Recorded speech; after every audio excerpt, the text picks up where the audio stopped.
어떻게 이런 식으로 테스트 수업이 진행을 했었어요.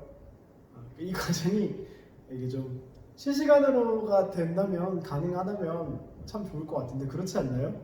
아닌가요? 이것도 개인의 취향이니까. 어쨌든 아쉽게도 테스트 수업이 마지막 수업이 된 그런 실시간 수업이었어요.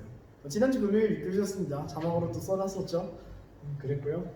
두 번째 문제는 직접 설명하도록 하겠습니다.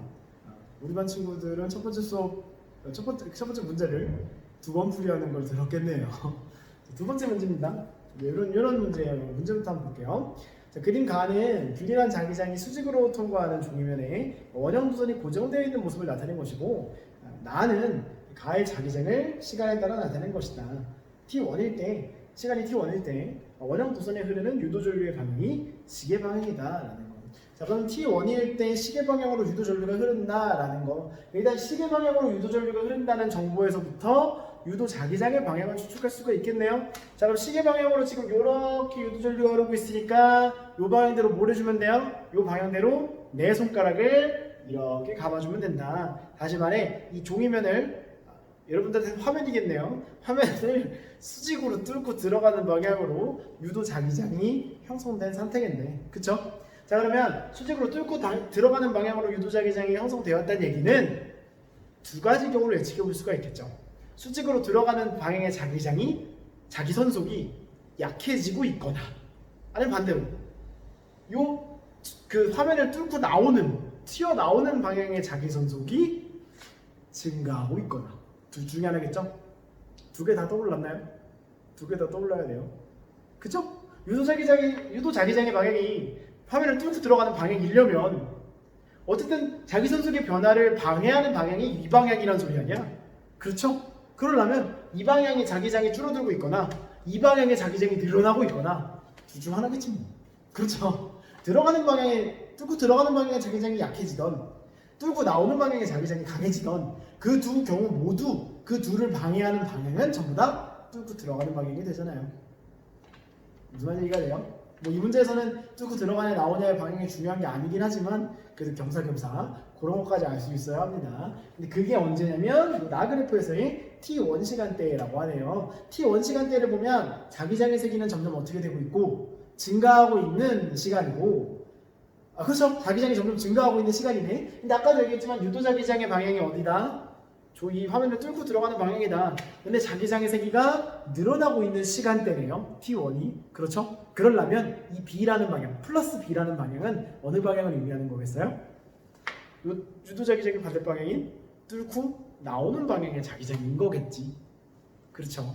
왜냐면 자기선속을 우리가 계산을 해야 되는데 어쨌든 자기장이 통과하는 영역 자체는 변하지 않잖아요. 원형 고리가 그대로인데 자기장의 세기만 변하는 상황이고, 따라서 자기장의 세기가 곧 자기선속의 어떤 크기다라고도 직결시킬 수 있는 거고, 그 자기선속의 크기가 점점 증가하고 있는 상황이니까 자기선속의 점점 증가하는 자기선속을 방해하는, 그러니까 지금 방향의 자기장을 감소시키는 방향으로 자기장이 유도되어야 하니까 그래프에서의 플러스 방향은 종이면 혹은 화면을 뚫고 나오는 방향이다 라고 얘기하는 게 맞겠죠. 물론 이 문제에선 그건 중요한 건 아닙니다. 그거 몰라도 풀 수 있어요. 하지만 이거 연습 문제니까 그거까지 할 수 있어야겠지.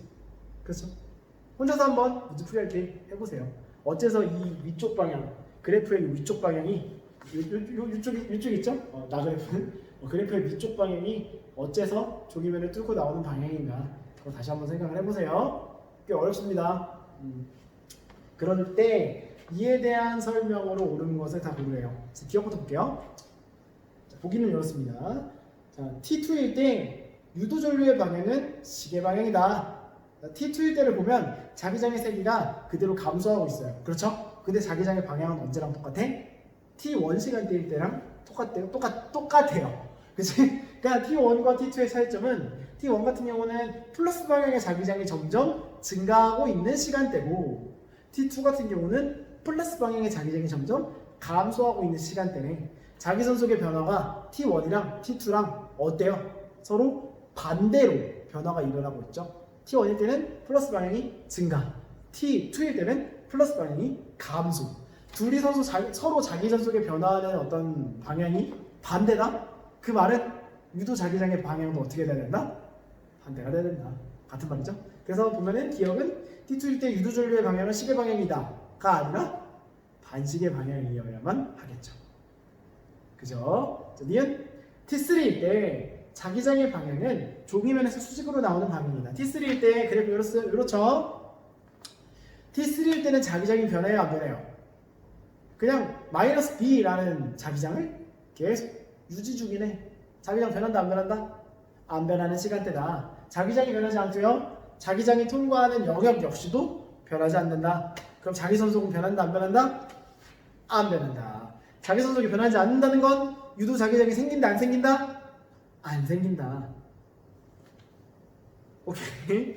그러니까 니은은 자기장의 방향이 좁으면서 수직으로 나오는 방향이 아니라 어떻게 고치면 돼요? T3일 때 자기장의 방향은 없다. 유도 자기장이 형성되지 않는다가 맞겠지. 그렇죠. 그다음 D는 유도 전류의 세기가 T2일 때가 T4일 때보다 작다. 요거 패러디 법칙 묻는 거죠. 유도 전류의 세기는 뭐에 관련이 있다 그랬지? 자기 선속이 얼마나 격하게 변화하느냐가 직결된다고 했었어요. 그럼 이 말을 해석하면 어떻게 돼? 유도 전류의 세기, 다시 말해 자기 선속이 변하는 어떤 그 정도가 T2일 때가 T4일 때보다 더 작대, 이 소리죠. 자, 그래프를 보면 그래프 그렇죠. 자, T2 같은 경우는 요 한 칸에 B에서 0으로 변했고 T4 같은 경우는 반 칸에 0에서 B로 변했죠. 그렇죠? 누가 변화가 더 빨라요? T4일 때가 자기장의 변화가 더 빠르지. 자기장의 변화가 더 빠르다? 그럼 같은 시간 동안 자기 선속의 변화도 더 크다. 같은 시간 동안 자기 선속의 변화가 더 크다는 얘기는 유도 전류의 세기도 어디서 더 클 수밖에 없다? 요 T4에서 더 클 수밖에 없다라는 거지. 그래서 T2일 때가 더 작다 그랬으니까 디귿은 맞네요. 그렇죠? 그래서 기억 니은 다 틀리고 디귿만 맞으니까 2번이 정답이 되겠네요. 오케이. 보기만 보면 쉬운 문제죠. 나름 어려울 수도 있어요. 어렵다고 막 절망하지 말고 어려울 수도 있죠. 보기만 보면 비교적 쉬운 문제입니다. 보기만 보면 비교적 쉬운 문제인데 아까 얘기했듯이 이 플러스 알파로 이 그래프에 있는 자기장의 방향이 구체적으로 어떤 방향인가도 이 그림을 통해서 충분히 알아낼 수 있다라는 것까지 얘기를 좀 해주려고요. 그럼 여러분들이 연습하는 건 뭐다? 비슷한 다른 자기선속이 변화하는 여러 가지 상황에서 전자기 유도로 인한 유도 자기장의 방향이나 유도 전류의 방향이 어떤 방향으로 이제 형성이 되는가를 계속 다양한 상황에서 연습을 해보는 게 여러분들이 해야 할 일이겠죠. 선생님이 수업 시간에 코일 그리고 문제에서 이렇게 간단한 원형도선에서 얘기를 해줬기는 했지만 이게 아니라 보통 자주 쓰이는 게 이제 사각도선이나 다른 뭐 영역일 수도 있어요. 어쨌든 무언가든 간에 계속해서 어디든지 그리거나 아니면 상황을 설정하거나 문제를 풀면서 다양한 상황들을 접할 수 있으니까 최대한 다양한 상황에서 자기 선속이라는 개념을 명확히 하기를 바랍니다. 무슨 말인지 알겠죠? 어려운 건 댓글로 질문 남겨주고요.